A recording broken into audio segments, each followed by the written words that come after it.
So it's time for a Primaris Walker competition. Which is best out of an Invictor Tactical Warsuit or a Redemptor Dreadnought?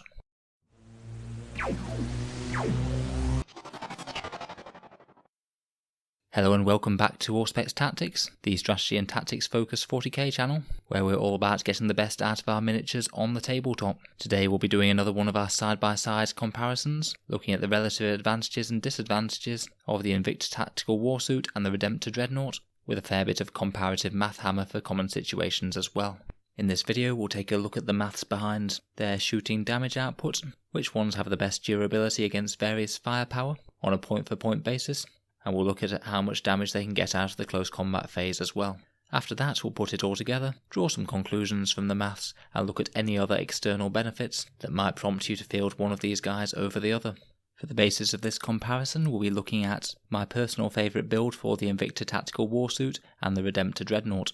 For the Invictor, I prefer the autocannons to the Flamer, which wasn't something that I thought I'd be saying after seeing this guy for the first time, but from actually playing with one quite a few times in games, that 12-inch range on the flamethrower is actually really quite limiting, and really hampers what you can target with it, and of course it means that you're forced to throw your Invictor Warsuit right up the board, rather than having the option to keep him back as a firing unit and use him as a counter-attack. Some armies might get more value out of the Flamer, particularly things like Salamanders and maybe Blood Angels, as they'll be wanting to go up close, but for this comparison we'll be using the autocannons, because I think they're the more competitive choice on the whole.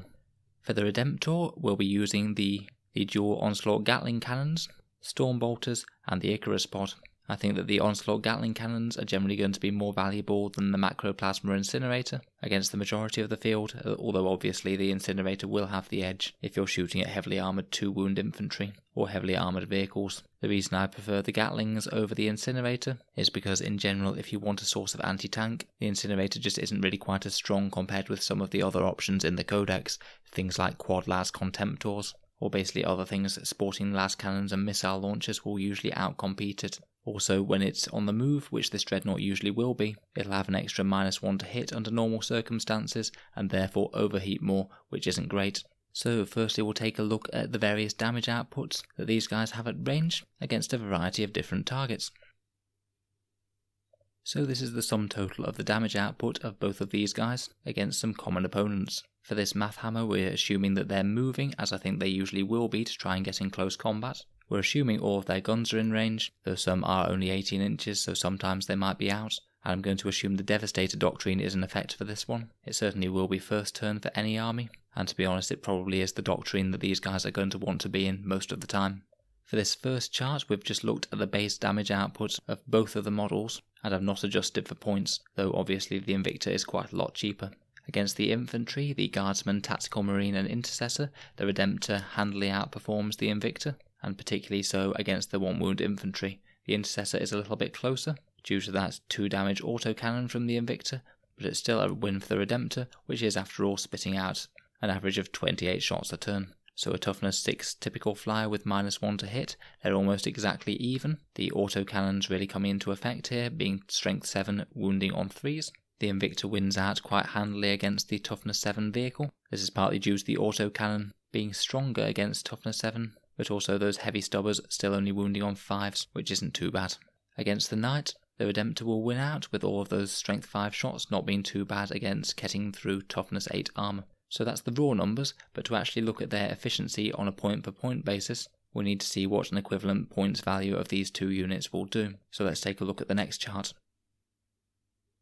So this one is adjusted for the amount of points. I've kept the Invictor's values the same, and done the maths for the Redemptor to see what you would get out of the proportional same points cost of Redemptor to compare with the Invictor. If you're interested, then the Redemptor build that I like is 161 points, and the Invictor is 136, so it is basically 84% the cost of the Redemptor. So now we can see the actual efficiency of their guns against the range of targets. From this one it's fairly clear that the Redemptor is the best against any 1-wound infantry. They're pretty much even against the Intercessor, with a slight win for the Invictor. The Invictor's significantly better against toughness 6 and toughness 7 targets, and they're almost exactly even against a toughness 8 Knight. I'd say the main takeaway is that the Invictor's slightly better at shooting against toughness 6 and 7 multi-wound targets, the Redemptor's better against 1-wound infantry, and the rest they're pretty even on. Let's take a look at their melee damage output now. For this one, I've just skipped straight to the maths of how efficient they are in a side-by-side comparison when points are being weighted for. So this is 136 points of Invictor versus 136 points of Redemptor. The only difference in their close combat weapons, which are strength 14 power fists, is that the Invictor has a flat damage 3 fist, and the Redemptor has a damage D6 fist. This means that they'll perform exactly the same against guardsmen, with the Invictor getting a slight win due to it being cheaper. Against 2 wound and 3 wound models, the Invictor will actually be better, because with a damage D6 weapon you have the chance of not killing a 2 wound or 3 wound model, even if you cause an unsaved wound, whereas the Invictor will always kill these guys, because with a flat 3 damage weapon, it's 100% guarantees that you'll get at least 3 wounds. This is most noticeable against the aggressors, where the Invictor is pretty solidly ahead both for this reason and because it costs less.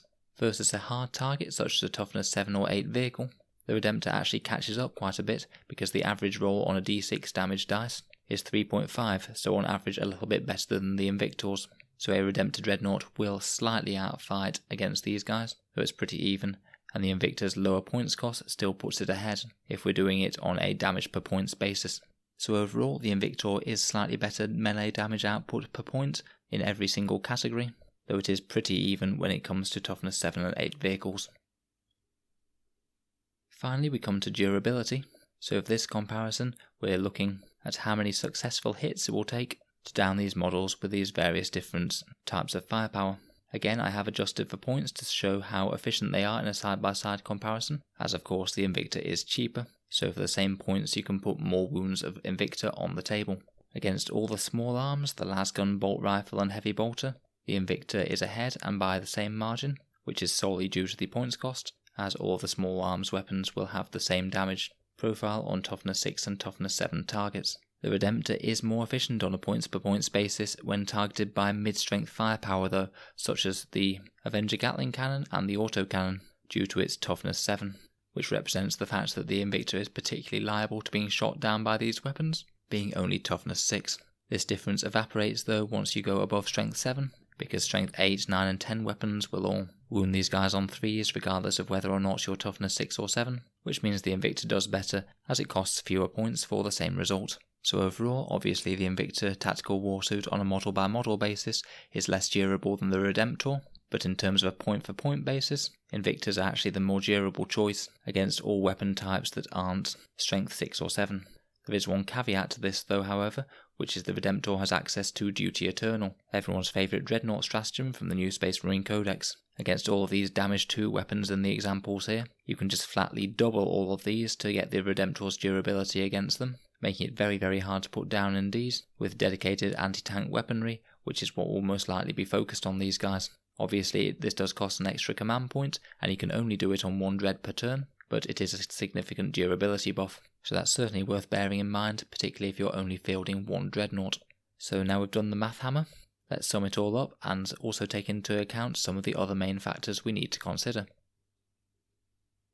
So on this final slide we have the relative advantages of the Invictor and the Redemptor as I see them. Let's start with the Invictor first. As we've seen from the maths, it has better close combat point for point, it's more durable against small arms and anti-tank firepower if Duty Eternal is not in effect, and it has better range damage output against toughness 6 and 7 multi-wound models. It's 25 points cheaper, which we did account for in the maths, but this can be a useful benefit, say if you're looking to fill out detachment slots, or just because the loss of 1 Invictor doesn't really impact the battle quite as much as the loss of 1 Redemptor.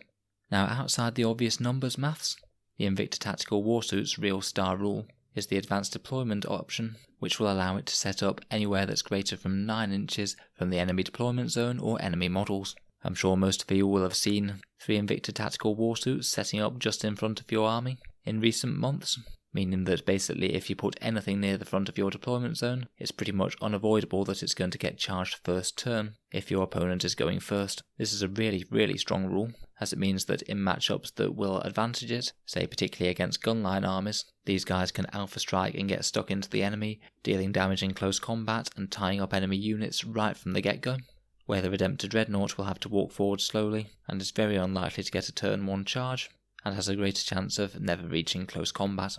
As another major advantage, the Invictor Tactical Warsuit has all but one of its guns as 36-inch range or greater, as it's actually really quite efficient with its shooting, This does give you a perfectly valid option of setting it up back with your main army and using it as a fire support unit that provides a considerable melee threat if and when the enemy gets close. It means if you are fighting an army with low range weapons, this guy could comfortably outrange them, and if you had a lot of long ranged units in your army, you could potentially set up most of your army a long way back and pepper the enemy with shots for the first couple of turns before they can even get in range. So he's incredibly flexible, can either start up right in the enemy's grill, or can start very far back and potentially outrange them. As well as his great close combat ability, he might have the option to use his pistol grip heavy bolter if he does get locked in a multi-round combat.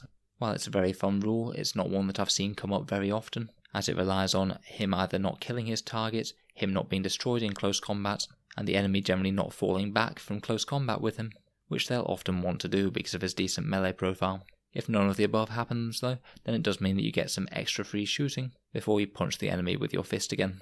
The Invictor also has 2 inches extra movement compared with the Redemptor. It's movement 10 rather than movement 8, which again gives it a much better chance of making close combat and either outmaneuvering the enemy or charging them headlong even faster. It's a very solid advantage and means that it's a lot more likely to make close combat, as sometimes that extra 2 inches will be what you need to only just make a charge, so that's great. As we mentioned, he also has the option to take that Incendium cannon instead of the autocannons, if it better fits with your strategy, and more options is always good. Some armies such as Salamanders really like the Incendium cannon. Finally, he also has the advantage of being slightly cheaper on a money perspective, though interestingly on a money per points perspective, he's still worse than the Redemptor if you buy the full fat multi-part kit. Let's move on to the Redemptor now.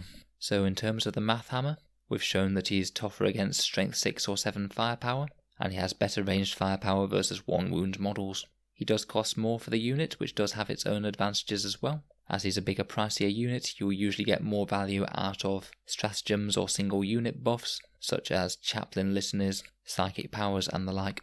His damage d6 fist is slightly better against 4 wound models and multi-wound models, though against multi-wound models his damage per point is still worse than the Invictor's. One of his biggest advantages is the Dreadnought keyword, which quite a lot of strats and buffs play off. We've already talked about Duty Eternal, and it really can't be understated how powerful a stratagem this is for 1 point. Against the right kind of firepower it doubles his durability, and against damage 3 or damage d6 weapons it's still a very powerful effect. Aside from this, he also has the option of Wisdom of the Ancients, his ability for 1 command point to generate a reroll 1's aura, which isn't a bad option for either buffing himself, but hopefully also giving buffs to units around him. Iron Hands can also make Dreadnoughts a character, which could give him the option of having an interesting Warlord trait that you could buy in through Hero of the Chapter. We've talked about the variant with the Onslaught Gatling cannons, but of course this guy does have the option to take the Plasma Incinerator, and it might be worth it if you're lacking for anti-heavy infantry firepower, or if your chapter has certain synergies with Plasma, such as those Dark Angels.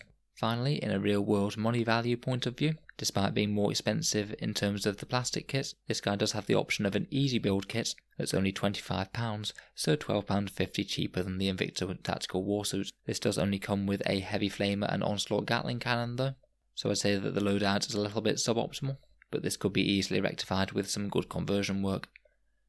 So, as for my overall verdict between these two, I'm afraid I am going to have to come down and say that I prefer the Invictor Tactical Warsuit over the Redemptor Dreadnought in terms of being the more competitive model for your Space Marine army. For me, the tactical flexibility of being able to put it right up in your opponent's face or keep it back is a hugely solid advantage when it comes to real games, and I feel that this is the main reason that we're seeing so many of them on the tabletop these days. On making this review, however, I was surprised at just how well the Redemptor compared to the Invictor, and how it outperforms it point for point in quite a lot of scenarios, and of course Duty Eternal is absolutely solid, so there's definitely a niche for both of these guys in the army. I think they have sufficiently different roles, pros and cons, to mean that the one doesn't make the other obsolete. Let me know your thoughts and opinions on how these guys perform in game, and if you have a personal preference which of the two you like. I currently have one of each myself, but once I've cleared some of my painting backlog, I'm certainly looking to acquire another Invictor or two in the future. Though knowing Games Workshop, odds are the rules might have changed by then, so frankly, who knows. Feel free to subscribe to Auspex Tactics if you'd like to hear more tactical reviews like this, and let me know if there's any other side-by-side comparisons you'd like to see. If you're enjoying the channel's content, I do have a Patreon page, which is helping me make this channel more of a full-time thing that I do, so if you can spare anything to support the channel, it would be greatly appreciated. Thanks very much for listening, and I'll hope to see you guys next time.